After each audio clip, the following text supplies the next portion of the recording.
नमस्कार, आप देख रहे हैं न्यूज 21। में हूं आपके साथ अंशप्रीत कौर। मॉर्निंग बुलेटिन में आपका बहुत बहुत स्वागत।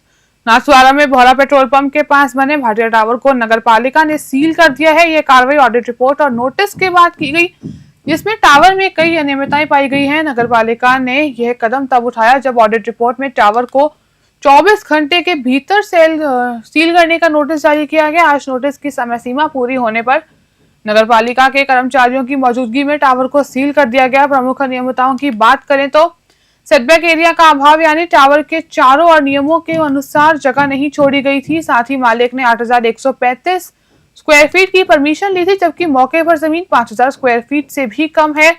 इसके अलावा परमिशन के विपरीत टावर में फिलहाल कमर्शियल गतिविधियां चल रही हैं। रिपोर्ट के अनुसार ये पहली बार नहीं है जब भाटिया के खिलाफ ऐसी कार्रवाई हुई है। इससे पहले गौरव पथ पर भी परमिशन न होने के कारण उनका एक मकान सील कर दिया गया था। इस कार्रवाई के बाद शहर में अवैध निर्माण करने वालों में हड़कंप मच गया है और सूत्रों के मुताबिक आने वाले समय में नगर पालिका द्वारा और भी अवैध संपत्तियों पर कार्रवाई होने की संभावना है। स्थानीय लोगों में अब उम्मीद जागी है कि शहर में अवैध गतिविधियों पर लगाम लगेगी।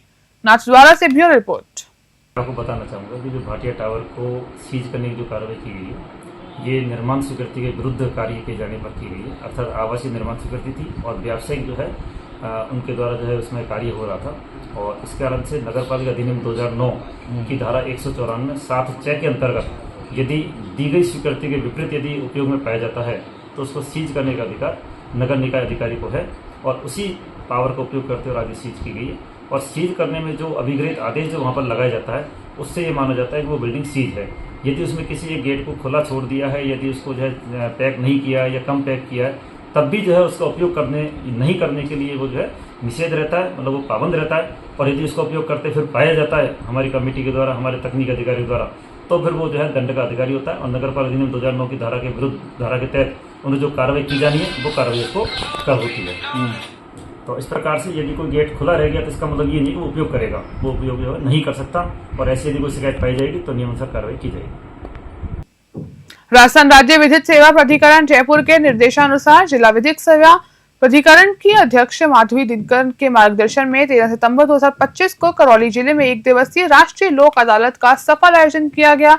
इस दौरान कुल 25,910 मामलों का निपटारा किया गया और 9.15 करोड़ से अधिक का अवार्ड पारित हुआ। लोक अदालत का उद्घाटन जिला विधिक सेवा प्राधिकरण की सचिव ममता चौधरी, मुख्य न्यायिक मजिस्ट्रेट प्रवीण बानू और अतिरिक्त सिविल न्यायाधीश लक्षिता सूत्रसार ने की। इस आयोजन में ऑनलाइन और ऑफलाइन दोनों माध्यम से उपयोग किया गया। इस दौरान करौली, सपोट्रा, हिंडौन सिटी, श्री महावीरपुर और टोडा भीम में कुल 8 लोक अदालत बेंचों का गठन किया गया, जिसमें राजीनाम के आधार पर मामलों का निपटारा किया गया। अभिवक्ताओं, महसूलदार और मंडरासल विद्युत विभाग के पक्षधारों ने भी इस आयोजन में बढ़ चढ़कर भाग लिया। करौली से राधा रमन सारस्वत की रिपोर्ट। जी, हमने राज्य विधिक सेवा प्राधिकरण के निर्देशन के अनुसार 8 बेंचों का इसमें गठन किया है, जिसमें हमारे द्वारा प्री काउंसलिंग और न्यायालय में लंबित जो प्रकरण है उनमें लगभग 22,000 प्रकरण हमने इस लोक अदालत में निर्धारित किए हैं। और इससे जो हमारे जो 22,000 जो प्रकरण हैं उनमें अधिकांश में हमारे 138 के प्रकरण रखे गए हैं। एमएससीटी के फैमिली कोर्ट के मैटर्स जो होते हैं, एमवी एक्ट सिविल मैटर्स और क्रिमिनल कंपाउंडेबल जो मैटर्स है वो हमारे इन लोक अदालत में रखे जाते हैं। क्या संदेश देना चाहेंगी लोगों को? मैं यही संदेश देना चाहती हूँ कि हमारा यही प्रयास रहता है कि आप अधिक से अधिक लोक अदालत के माध्यम से अपने प्रकरणों का निस्तारण करें। लोक अदालत के माध्यम से जिन प्रकरणों का निस्तारण होता है वो अंतिम रूप से निस्तारित किए जाते हैं, उनके खिलाफ अपील लायबल नहीं होती है। तो जो आपके प्रकरण का निस्तारण होगा वो अंतिम रूप से होगा और इसका आपको लाभ प्राप्त होगा। करौली के गुढ़ाचंद्री में एक निजी स्कूल बस की लापरवाही से शनिवार को एक दिल दहला देने वाली घटना सामने आई है। बस से उतर रही 3 बच्चियों को ड्राइवर ने कुचल दिया, जिसमें से 6 साल की मासूम की मौके पर ही मौत हो गई, जबकि 2 अन्य गंभीर रूप से घायल हैं। गुस्साए ग्रामीणों ने घटना के बाद सड़क जाम कर दी। सूचना मिलते ही पुलिस प्रशासन और शिक्षा विभाग के अधिकारी मौके पर पहुंचे और ग्रामीणों को आरोपी ड्राइवर और स्कूल प्रबंधन के खिलाफ सख्त कार्रवाई का आश्वासन दिया, जिसके बाद जाम खुलवाया जा सका। पुलिस ने आरोपी ड्राइवर और स्कूल संचालक के खिलाफ मामला दर्ज कर उनकी तलाश शुरू कर दी है। जिला शिक्षा अधिकारी इंद्रेश तिवारी ने बताया कि स्कूल की शैक्षणिक गतिविधियों को फिलहाल बंद कर दिया गया है। करौली से राधा रमन सारस्वत की रिपोर्ट।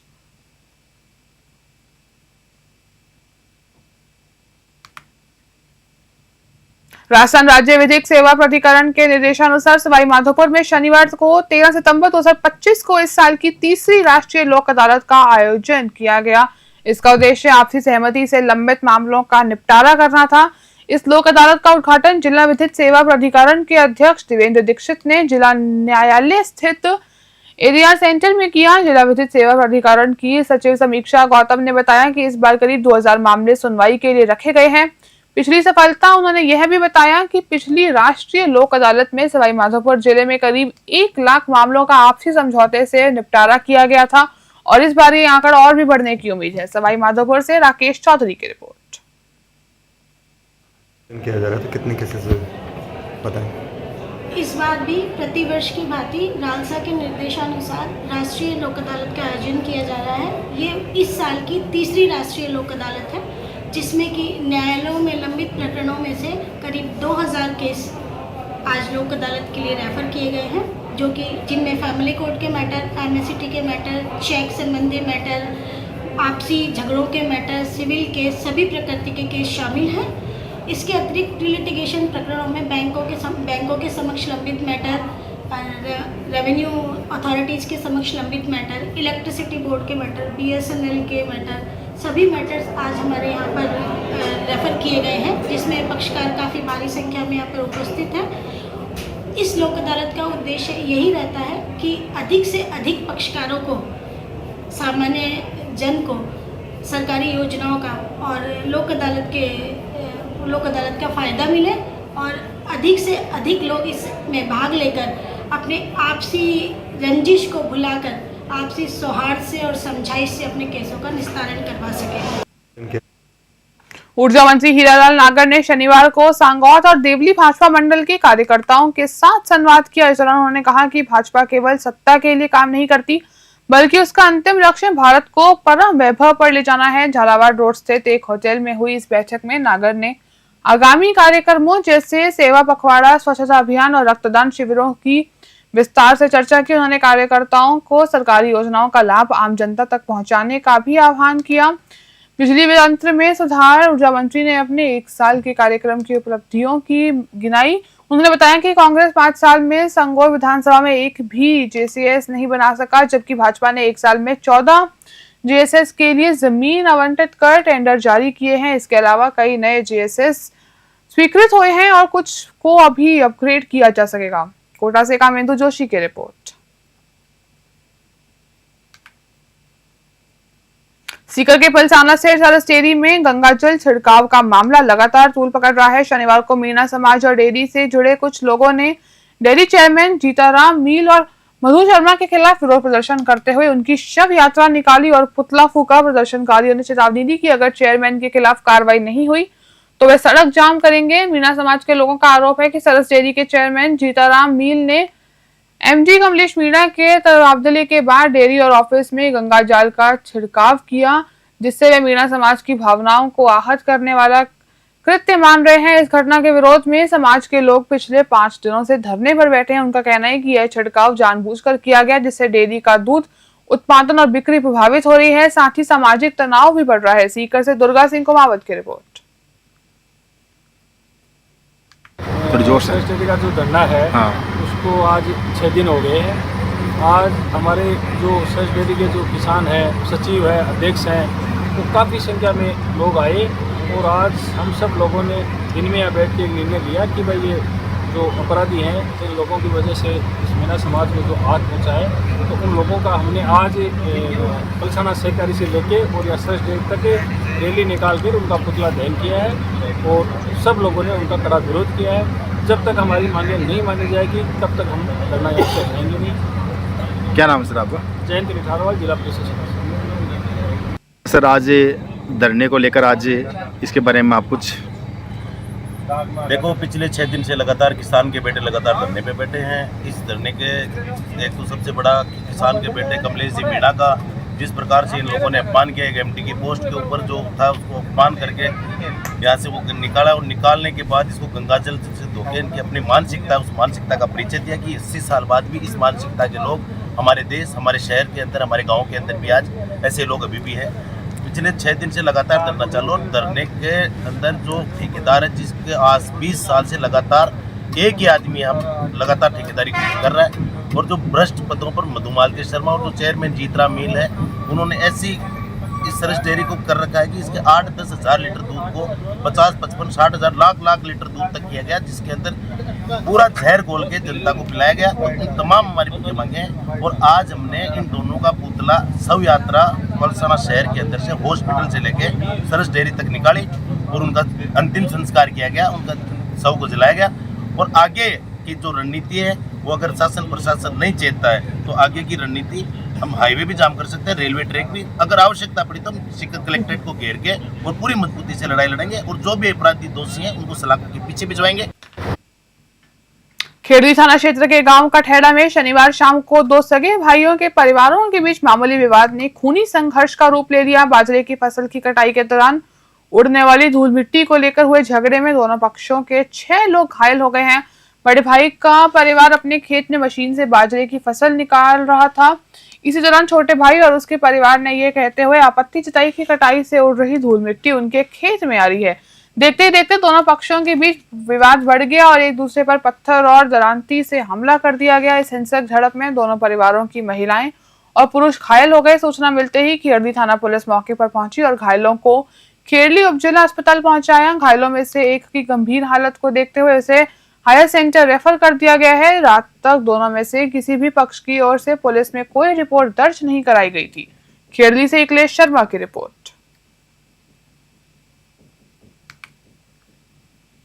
प्राकृतिक आपदा से प्रभावित पंजाब के लोगों की मदद के लिए टोडा रायसिंह से युवा मुस्लिम खिदमत टीम रवाना हुई है। यह टीम पंजाब पहुंचकर बाढ़ से बेघर लोगों को राहत किट बांटेगी। टीम से रवाना होने से पहले मौलाना मार्च ने दुआ कराई, जिसमें आम मुस्लिम समाज और सदर सरदार खान गहलोत और देशवाली मुस्लिम समाज के पूर्व सदर पप्पू खान पटेल समेत कई लोग मौजूद रहे। टीम पंजाब के बाढ़ प्रभावित इलाकों में करीब 500 राहत किट वितरित करेगी। इन किटों में खाने पीने की चीजों के साथ साथ कंबल, गद्दे, चटाई, कपड़े और कुछ नकद पैसे भी शामिल हैं। इस टीम में मुस्लिम महासभा के अध्यक्ष शाहरुख पटेल, AIMIM ब्लॉक अध्यक्ष साजिद अली, मौलाना गफाकर, अफ्ताब खान, सैयद निजात गहलोत, शहजाद खान, सब्बीर सकरावता और सद्दीक गुराट शामिल हैं। यह पैदल टोडा रायसिंह से के मुस्लिम समुदाय द्वारा आपदा प्रभावित लोगों के प्रति एकजुटता और मानवता का संदेश देती है। टोडा रायसिंह से बिलाल अहमद की रिपोर्ट।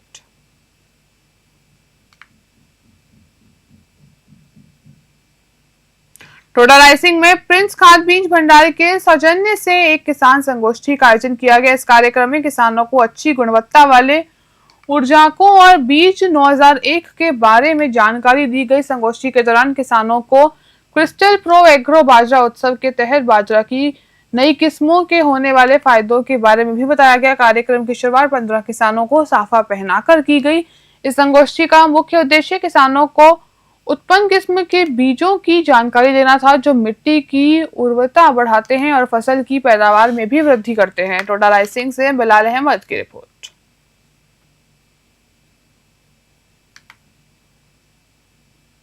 बरेली थाना अधिकारी फरमान खान ने मानवीयता का परिचय देते हुए तारानगर के भाव्य श्री अनाथ आश्रम में बेसहारा लोगों की मदद की। अपने सरकारी चालक श्रवण कुमार सैनी से प्रेरित होकर SHO खान ने आश्रम में रह रहे करीब 25 लोगों को टी-शर्ट, लेयर, फल और दैनिक उपयोग की अन्य सामग्री भेंट की। इस मौके पर आश्रम के संचालक सुभाष सिंह ने SHO खान और उनकी टीम का आभार व्यक्त किया। SHO फरमान खान ने कहा कि बेसहारा लोगों की सेवा करते उन्हें बहुत सुकून मिलता है और वे भविष्य में भी इस तरह की सेवा कार्य करते रहेंगे। इस दौरान उनके साथ सरकारी चालक श्रवण कुमार सैनी, सुनील सैनी, महेश कुमार गहलोत, विनोद कुमार सैनी, मुकेश सैनी, पवन सैनी, सचिन, मनीष मानवी और दीपक सहित आश्रम का स्टाफ भी मौजूद रहा।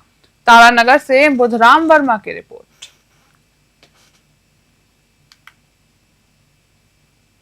अलवर के अरावली बिहार थाना क्षेत्र में भूरा सिद्ध रोड पर एक भीषण सड़क हादसा हुआ। एक तेज रफ्तार कार और थार के बीच आमने सामने टक्कर हो गई, जिसकी चपेट में एक बाइक सवार भी आ गया। इस हादसे में दो युवकों की मौके पर मौत हो गई, जबकि 2 अन्य गंभीर रूप से घायल हैं। दुर्घटना इतनी जोरदार थी कि थार गाड़ी पलट गई और उसके पास से गुजर रही एक बाइक सवार को भी टक्कर मार दी। थार चालक और बाइक सवार दोनों की मौके पर ही मौत हो गई। मृतकों की पहचान जतिन और मोनू के रूप में हुई है। हादसे की सूचना मिलते ही अरावली महार पुलिस मौके पर पहुंची और घायलों को राजीव गांधी सामान्य चिकित्सालय पहुंचाया, जहां उनका इलाज फिलहाल चल रहा है। अलवर से प्रदीप गोयल की रिपोर्ट। गश्त कर रहा था मैं। गश्त के दौरान मुझे सूचना मिली कि थार और एक कार गाड़ी के अंदर एक्सीडेंट हो गया, नया भूरासिद वाले रास्ते के ऊपर। तो मैं तुरंत मौके के ऊपर पहुंचा तो एक थार जो है जो भूरासिद जी के दर्शन करके नीचे की तरफ आ रही थी और कार जा रही थी, दोनों आपस में टकराई और उनके टकराने से जैसे थार पलटी तो वो थार के नीचे एक बाइक वाले सवार आ गया।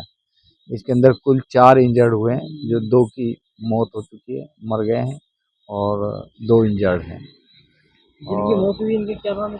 जिनकी मौत हुई है, एक तो है जतिन शर्मा सन ऑफ सेवाराम, ये कार चालक थार चालक था जिसकी मौत हुई है, और एक सोनू सैनी सन ऑफ बसंताराम, ये लखंडा वाला कुआ था, ये बाइक के ऊपर सवार, दोनों की मौत हुई। बाइक सवार दूसरा था वो इंजर्ड हुआ है, और दूसरा कार वाला जो नितिन शर्मा वो। मॉर्निंग बुलेटिन में फिलहाल के लिए इतना ही। आप देखते रहिए न्यूज़ 21।